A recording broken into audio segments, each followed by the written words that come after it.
Hello, hello there. Hi, it's Jason Gorber from thatshelf.com in Canada. Congratulations, the film is absolutely a miracle. Sean, welcome back to Cannes. You mentioned documentary. If you could talk about the nonfiction elements that you guys as performers sort of brought to this, the sort of dance between realistic, almost documentary-like elements and the sort of bigger-than-life things that you brought to your characters. And Sean, as a director, if you could talk about not only the documentary references, but also cinematic references, things like Paris, Texas, the Jarmusch, these what you created that was sort of really there, and the stuff that you brought that might have been heightened. I know there's a lot here, but there's a lot in your movie. Well, I would love these wonderful actors to talk, so I'll have them start.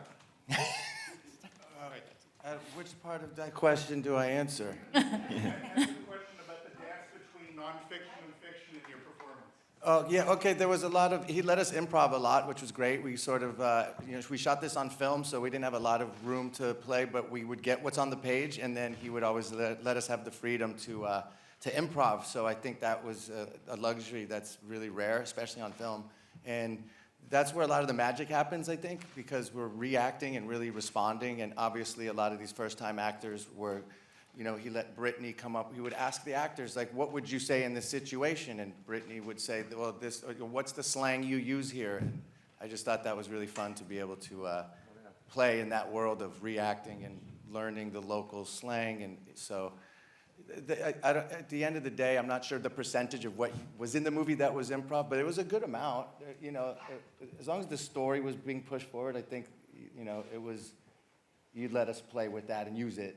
Yeah, Is that fair to say? I think the edit comes down to Alex Coco and I, he was very instrumental in the post-production.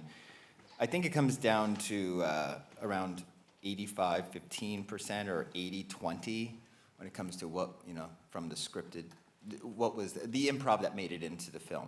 And I have to say, once again, I've been blessed with incredible actors who have the gift of improv. I mean, that's in my eyes, a genius. And comedic improvisation is even harder.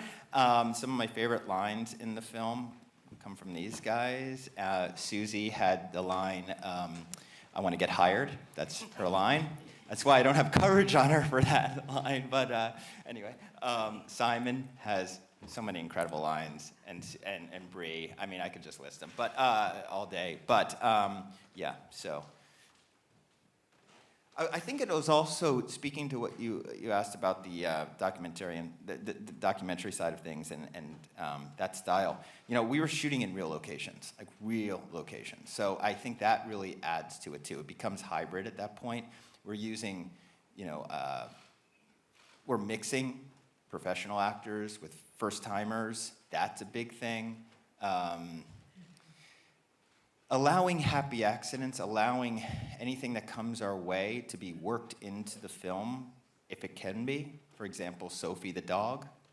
She lived at that house. She now lives in Los Angeles, but no joke.